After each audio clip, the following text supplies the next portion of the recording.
प्रिय मित्रों, संपूर्ण श्रद्धा भाव से आइए सुनते हैं माता तुलसी की संपूर्ण कथा। श्रीमद् देवी भागवत पुराण के अनुसार तुलसी जी का जन्म दक्ष सावर्णी मनु के वंशज धर्मध्वज के यहाँ शुभ दिन, योग, करण, लग्न और ग्रह में कार्तिक पूर्णिमा को हुआ था। वह अपूर्व सुंदरी थी। अल्पावस्था में ही तुलसी बद्री वन में जाकर भगवान नारायण को पति रूप में प्राप्त करने के लिए तपस्या करने लगी। दीर्घकालीन तपस्या के उपरांत ब्रह्मा जी ने उन्हें दर्शन दिए और मनोअभिलषित वर मांगने को कहा। तुलसी जी ने निवेदन किया कि हे पितामह, यद्यपि आप सर्वज्ञ हैं, तथापि मैं अपने मन की अभिलाषा आपसे कहती हूँ। पूर्व जन्म में मैं गोपी थी। मुझे भगवान श्री कृष्ण की अनुचरी होने का सौभाग्य प्राप्त था, किंतु एक दिन भगवती राधा ने रास मंडल में क्रुद्ध हो मुझे मानव योनि में उत्पन्न होने का श्राप दे दिया। उसी कारण से अब मैं इस भूमंडल पर उत्पन्न हुई हूँ। सुंदर विग्रह वाले भगवान नारायण उस समय मेरे पति थे। उन्हीं को मैं अब भी पति रूप में प्राप्त करना चाहती हूँ। ब्रह्मा जी ने बताया कि सुदामा नामक गोप, जो नारायण का पार्षद था, श्री राधिका जी के शाप से भूमंडल में उत्पन्न हुआ है। वह इस समय शंखचूड़ नाम से प्रसिद्ध है। वह भगवान श्री कृष्ण का ही अंश है, जो तुम्हारा प्रथम पति होगा। तत्पश्चात भगवान नारायण तुम्हें पत्नी रूप में अंगीकार करेंगे। दानव कुल में उत्पन्न शंखचूड़ महान योगी था। एक बार वह बद्री वन में आया। उसे जैगीश्वर मुनि की कृपा से भगवान श्री कृष्ण का मनोहर मंत्र प्राप्त था। ब्रह्मा जी ने भी उसे मनोवांछित वर देकर यहाँ आने की आज्ञा दी थी। संयोगवश तुलसी की दृष्टि उस पर पड़ गई। दोनों परस्पर वार्तालाप में संलग्न हुए ही थे कि ब्रह्मा जी ने प्रकट होकर दोनों को दाम्पत्य सूत्र में बंधने का आदेश दिया। शंखचूड़ तुलसी से गांधर्व विवाह कर उसे अपने भवन में ले गया तथा आनंद पूर्वक रहने लगा। अपनी धर्मपत्नी परम सुंदरी तुलसी के साथ शंखचूड़ ने दीर्घ काल तक राज्य किया। उसका शासन देवता दानवादि सभी मानते थे, किंतु देवतागण अपना अधिकार छिन जाने से भिक्षुक की सी स्थिति में आ गए थे। वे ब्रह्मा जी तथा शंकर जी को आगे कर श्री हरि के पावन धाम बैकुंठ गए तथा उनकी स्तुति कर विनयशील होकर भगवान श्री हरि से सारी परिस्थिति कह सुनाई। सर्वज्ञ भगवान श्री हरि ने देवताओं को शंखचूड़ के जन्म का अद्भुत रहस्य बताया और कहा कि महान तेजस्वी शंखचूड़ पूर्व जन्म में मेरा ही अंश एक गोप था, जिसे राधिका जी के शाप के कारण यह योनि मिली है, परंतु अपने समय पर शंखचूड़ पुनः गोलोक चला जाएगा। भगवान शंकर को शंखचूड़ का संहार करने के लिए श्री हरि ने एक त्रिशूल प्रदान किया और कहा कि शंखचूड़ मेरा मंगलमय कवच सदा धारण किए रहता है, जिससे उसे कोई भी मार नहीं सकता। अतः मैं स्वयं ही ब्राह्मण वेश में उससे कवच के लिए याचना करूंगा। तब आपके द्वारा इस त्रिशूल के प्रहार से उसी समय उसकी मृत्यु हो जाएगी और तुलसी भी यह शरीर त्याग कर पुनः मेरी पत्नी बन जाएंगी। तदंतर देवताओं का अभ्युदय करने के विचार से भगवान महादेव ने चंद्रभागा तट पर एक मनोहर वट वृक्ष के नीचे अपना आसन जमाया और गंधर्वराज चित्ररथ को अपना दूत बनाकर शंखचूड़ के पास यह संदेश भेजा कि या तो दानवराज देवताओं का राज्य और उनके अधिकार को लौटा दें अथवा युद्ध करने के लिए प्रस्तुत हो जाएं। यह संदेश सुनकर शंखचूड़ ने दूत से हंसते हुए कहा, तुम जाओ, मैं कल प्रातःकाल भगवान शंकर के पास स्वयं आऊंगा। इधर भगवान शंकर की प्रेरणा से उनके पुत्र कार्तिकेय और भद्रकाली आदि देवियां अस्त्र शस्त्र लिए रणांगण में पहुंच गईं। उधर दूत के चले जाने पर शंखचूड़ ने अंतापुर में जाकर तुलसी से युद्ध संबंधी बातें बताईं, जिन्हें सुनते ही उसके होंठ और तालू सूख गए। शंखचूड़ ने उसे समझाया और कहा कि कर्म भोग का सारा निबंध काल सूत्र में बंधा है। शुभ, हर्ष, सुख, दुख, भय, शोक और मंगल सभी काल के अधीन हैं। तुम उन्हीं भगवान श्री हरि की शरण में जाओ, अब तुम्हें वे पति रूप में प्राप्त होंगे, जिन्हें पाने के लिए बद्री आश्रम में तुमने तपस्या की है। मैं भी इस दानव शरीर का परित्याग कर उसी दिव्य लोक में चलूंगा, अतः शोक करने की कोई आवश्यकता नहीं है। तुलसी कुछ आश्वस्त हुई और शंखचूड़ ने ब्रह्म मुहूर्त में शैया को त्याग कर तथा नित्य कर्म को संपादित किया। तदंतर उसने एक महारथी को सेनापति पद पर नियुक्त किया।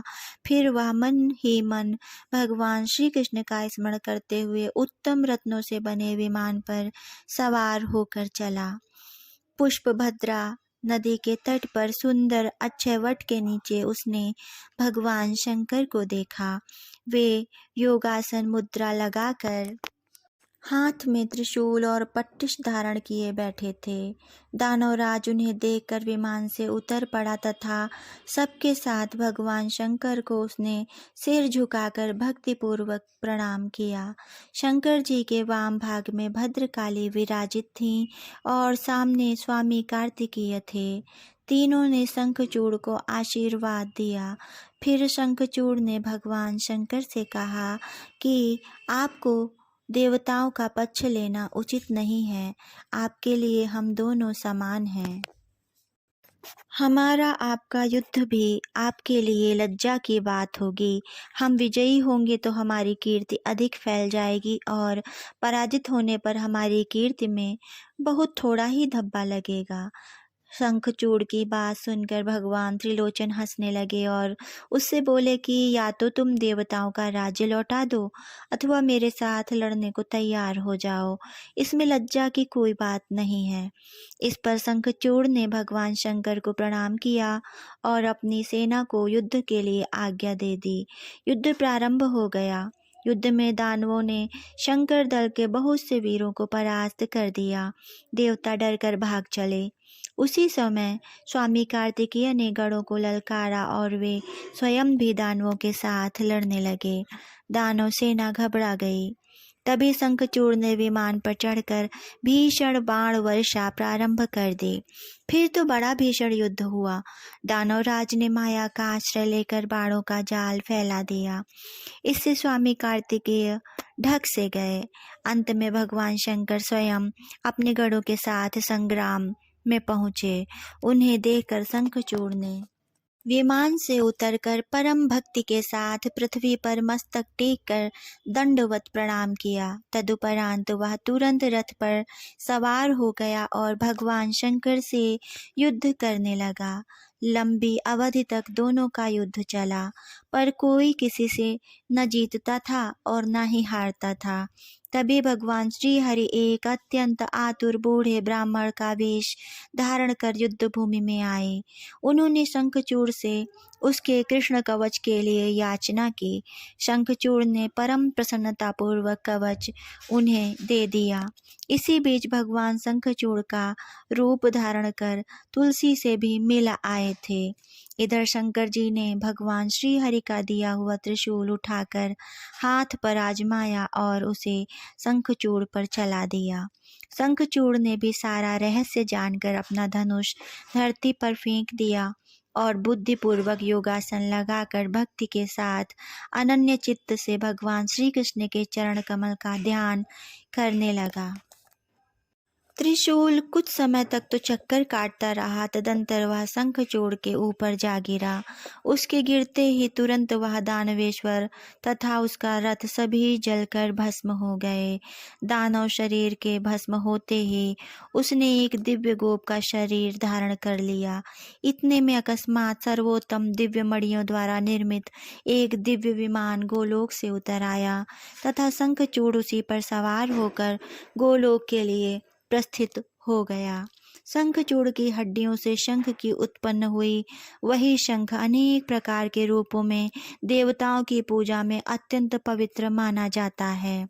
उसके जल को श्रेष्ठ मानते हैं। जो शंख के जल से स्नान कर लेता है उसे संपूर्ण तीर्थों में स्नान का फल प्राप्त होता है। शंख साक्षात भगवान श्री हरि का अधिष्ठान है। जहाँ शंख रहता है अथवा शंख ध्वनि होती है वहाँ भगवान श्री हरि भगवती लक्ष्मी सहित सदा निवास करते हैं और अमंगल दूर से ही भाग जाता है। भगवान विष्णु ने वैष्णवी माया फैलाकर शंखचूड़ से कवच लेने के बाद शंखचूड़ का ही रूप धारण करके साध्वी तुलसी के घर पहुँचे। तुलसी ने जब जान लिया कि यह शंखचूड़ रूप में कोई अन्य है, तब तुलसी जी ने पूछा कि हे मायेश, बताओ तो तुम कौन हो? तुमने कपट पूर्वक मेरा सतीत्व नष्ट कर दिया, अतः मैं तुम्हें शाप दूंगी। तुलसी के वचन सुनकर शाप के भय से भगवान श्री हरि ने लीला पूर्वक अपना सुंदर मनोहर स्वरूप प्रकट कर दिया। देवी तुलसी ने अपने सामने उन सनातन प्रभु देवेश्वर श्री हरि को विराजमान देखा। भगवान श्री हरि ने कहा, भद्रे, तुम मेरे लिए बद्रीवन में रहकर बहुत तपस्या कर चुकी हो। अब तुम इस शरीर का त्याग कर दिव्य देह धारण करो और मेरे साथ आनंद पूर्वक रहो। लक्ष्मी के समान तुम्हें सदा मेरे साथ रहना चाहिए। तुम्हारा यह शरीर गंडकी नदी के रूप में प्रसिद्ध होगा, जो मनुष्यों को उत्तम पुण्य देने वाली बनेगी। तुम्हारा केश कलाप पवित्र वृक्ष होगा, तुलसी के नाम से ही उसकी प्रसिद्ध होगी। देव पूजा में आने वाले त्रिलोकी के जितने पत्र और पुष्प हैं उन सब में वह प्रधान मानी जाएंगी। तुलसी वृक्ष के नीचे के स्थान परम पवित्र होंगे। तुलसी से गिरे पत्ते प्राप्त करने के लिए समस्त देवताओं के साथ मैं भी वहीं पर उपस्थित रहूँगा। तुलसी पत्र के जल से जिसका अभिषेक हो गया उसे संपूर्ण तीर्थों में स्नान तथा समस्त यज्ञों में दीक्षित समझना चाहिए। हजारों घड़े अमृत से भगवान श्री हरि को जो तृप्ति होती है, उतनी ही तृप्ति वे तुलसी के एक पत्ते के चढ़ाने से प्राप्त करते हैं। 10,000 गोदान से जो पुण्य प्राप्त होता है, वही फल कार्तिक मास में तुलसी पत्र दान से सुलभ है। मृत्यु के अवसर पर जिसके मुख में तुलसी पत्र जल प्राप्त हो जाता है, वह संपूर्ण पापों से मुक्त हो भगवान श्री विष्णु के लोक का अधिकारी बन जाता है। तुलसी काष्ठ की माला को गले में धारण करने वाला पग पग पर अश्वमेघ यज्ञ के फल का भागी होता है। तुलसी, तुम्हारे शाप को सत्य करने के लिए मैं पाषाण शालिग्राम बनूंगा। गंडकी नदी के तट पर मेरा वास होगा। इस प्रकार देवी तुलसी से कहकर भगवान श्री हरि मौन हो गए। देवी तुलसी अपने शरीर को त्याग कर दिव्य रूप में संपन्न हो भगवान श्री हरि के वक्ष स्थल पर लक्ष्मी की भांति शोभा पाने लगी। कमलापति भगवान श्री हरि उन्हें साथ लेकर वैकुंठ पधार गए। लक्ष्मी, गंगा, सरस्वती और तुलसी, ये 4 देवियां भगवान श्री हरि की पत्नियां हुईं। तुलसी की देह से गंडकी नदी की उत्पत्ति हुई और भगवान श्री हरि भी उसी के तट पर मनुष्यों के लिए पुण्यप्रद शालिग्राम पर्वत बन गए। कथा संपूर्ण हुई। जय श्री हरि।